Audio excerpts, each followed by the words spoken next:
Dr. Billy Retzlaff, and welcome back to ABA-ish. So today I'm going to start a conversation about teaching self-regulation to kids. But before we get going, I want to just let you guys know this is a huge topic. I could probably do a 8-hour training on this, and we would still have things to talk about. So the purpose of today is I'm going to give you a lot of information in kind of a brief overview format. And then, periodically I'll be making a lot more videos that get into specifics about this. But today's is the overview process. So when we talk about teaching kids to self-regulate, what we're really talking about is teaching them to match their energy to the situation. So we're not saying that you can never be upset, you can never cry or be frustrated. What we're saying is that we need to make sure that our response is appropriate for the situation and that we keep our focus on adaptive behavior. We keep our focus on things that help move the situation forward in a positive way instead of making the situation worse or escalating. So we're working on teaching that regulation to kids. That can be physical regulation, so keeping their heart rate down. It can be regulation in terms of thinking before you speak. It might be regulation of their body so that they're not hitting, kicking, screaming.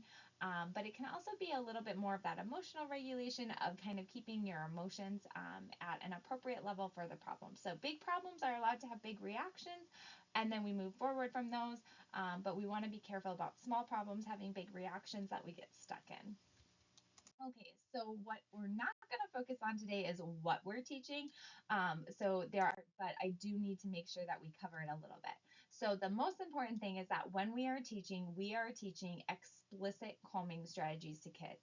So I've got a list here for you that I'll read, but there are tons of different options and different people calm differently. So there's no one size fits all when it comes to calming, but you could try things like deep breathing, using fidgets, coloring, saying positive affirmations, practicing yoga or sometimes some other type of exercise, wall sits, wall push-ups, doing mindfulness activities. All of these are explicit behaviors that we can teach our kids that are calming strategies. That's really important because, again, a lot of times I think people just say something broadly like calm down, but the kids need to know, how do I calm down? What does that look like? What do I do? And so when they're calm is actually when we're going to teach them these explicit strategies. So how do we teach these things? One of the first things that we need to do is make sure that we have intentional daily practice in place. What I mean by this is that you need to talk to your kids about the skills that you're hoping that they will have. If you kind of feel uncomfortable talking about these skills, they're not things that you're super well versed in, look for books or videos or conversation starters that can be helpful. Explain to them the rationale about why we're doing. So what are we doing? Why are we doing it? Give them examples of what happens when they use the skills versus what happens when we don't use the skills. You want to model for them, show them what those skills look like. You're talking about, okay, this would be a time that we would use this, and maybe this is a time that that skill wouldn't be helpful. And then finally, we need to be role playing and practicing with our kids in this intentional daily practice. I know everyone hates role play, it feels weird, but the truth is, if kids don't actually do the skill during your practice, they actually have to do these things, then they're very, very unlikely to do them in real life. So get over the role play weirdness bug, make it part of your regular routine with your kids, and every day set intentional practice on these types of skills. When the skills do happen, make sure that you give them lots of high energy. So if you see your kids practicing or using the skills, whether you prompted it or not, give them lots of positive for that. That's what we want. That's what we're happy about. So make sure you get lots of good high energy. Again, make sure that that energy is genuine and it includes recognition for what they're doing, because it's so important that they see that this is the stuff that gets them your energy. Doing these great skills gets that from you. We want to be modeling the skills as often as we can. Have your kids see you using calming skills when you are frustrated.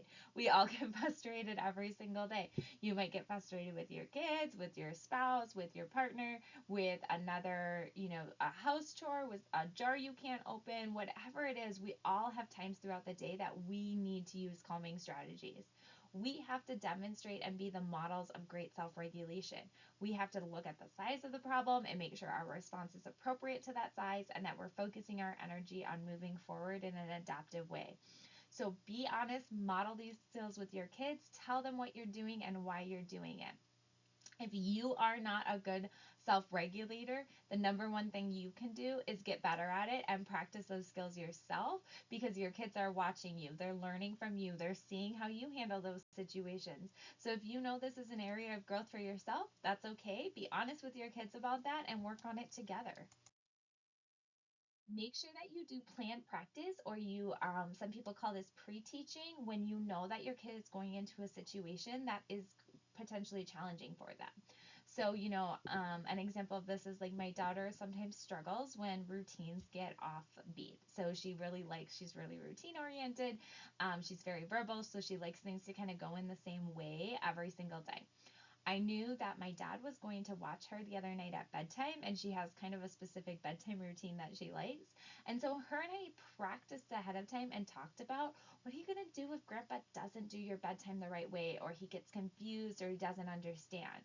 We practice those skills. How is she going to calm herself down? How is she going to advocate to him and explain to him what she wants? So I knew that was likely to be a challenging time. So it took some time on the front end to talk to her about what it would look like, what skills she has access to. And it went great. They had a great bedtime routine, and she said that he was an approved babysitter and could come back again. In the moment when you notice that your kid is needing to use one of these skills, we want to prompt them as early as possible. If we can, we want to prompt them when it can still be a choice, meaning that they're at a place where you would like them to do a calming strategy and kind of self regulate a little bit, but it's not to the point where they're being unsafe and you are requiring that of them, that you're saying you have to take a break. So try to get in there early and prompt it as early as you can. When you prompt, offer choice, real choice, how they do, what they do, what that looks like, which strategies they're choosing, who's doing it with them. Try to give them some autonomy in that so that they can do it the way that feels natural and right to them. You're also much more likely to get compliance when they have autonomy in that. So in that moment, prompt them early. You can start to slowly fade off your prompting and give them a little bit more of a chance to do it on their own when you've seen really high compliance with your prompts. So when you say, hey, I think it's time we we pick a skill, that they'll actually do it a lot, and that they're not getting dysregulated, so that they're really good at, you prompt them, they do it, and they stay regulated. That's your sign that you can start backing off a little bit, waiting a little bit longer to see if they do it on their own, before you prompt them. But be gradual with that, because as soon as kids start to escalate, their brain stops working and the likelihood that they're going to follow your prompts goes down. So we don't want to wait too long to prompt, because once we're in that escalation cycle, they're probably not going to listen. And then a final note is just continue to explore strategies. So I think it's really important to continue to have a way that your kids are exploring new strategies all the time. As they get older, they're going to need new and different strategies. So they might need something like writing in a journal or listening to music. And so you need to continue to explore so they can see what works well for them. We also know that sometimes things don't work really well for us to start, but if we learn to do it more and more and get better and better at it, then we might be more likely to have success. So, for me, an example of this was deep breathing. I will be honest, I used to be a person who would tell people all the time, don't tell me to take deep breaths. It doesn't work for me. But I kept at it and I kept practicing, and now I actually find it to be one of the most valuable strategies that I have in my toolbox. So continue to explore strategies with your kids. One way that we do this at my house is that we have mystery cards. They all have different little like coping skills on them or calming strategies, and we just every day we kind of have a set time that we pick one of those all out and we all try it. And we know some of them we don't like, some of them we do like, and we kind of talk about it usually afterwards of, yeah, did you like that? Did you not like that? So that's something that we'll continue to do and that you could try out to make sure that you're exploring these new strategies. Make sure that you're revisiting your practice plan often. So if the way you're practicing isn't working for your kid, that's okay. Let's find a different way. I find a lot of times that what works best is planned practices throughout the day. They can be a shorter time and do them more often compared to a long time. Most kids don't have that stamina to do 30 minutes of yoga. But if you can 3 times a day do 10 minutes of it, you get the same amount in and it's much more likely to happen. So revisit your practice plan often, make sure that it's working for your family, revisit what skills you're looking at. So, maybe if you're realizing like, hey, in this specific situation, we always get in trouble because we don't have access to that swing.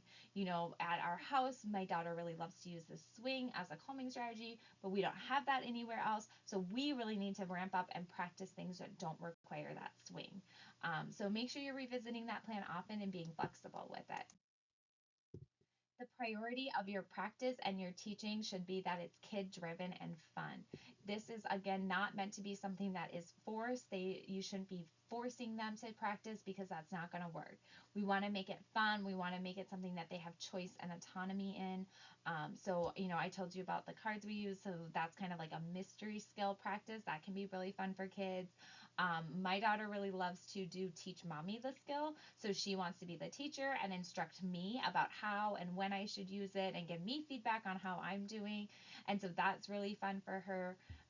Just thinking of ways to make it where your kids want to engage in these behaviors and want to practice these behaviors is really important.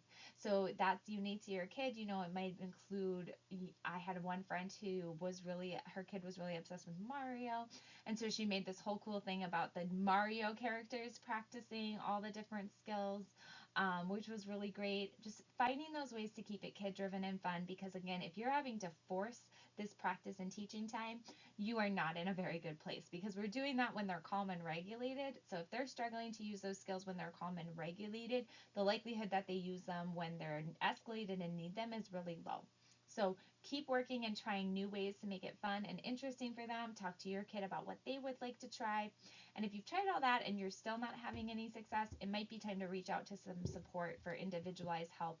And again, your pediatrician or your local school district is always a great place to start there. So this was just a quick introduction. There's tons of things we could talk about and go into depth in for teaching regulation. I will get to all of that, I promise. So make sure that you subscribe and share so that you can stay up to date. Bye.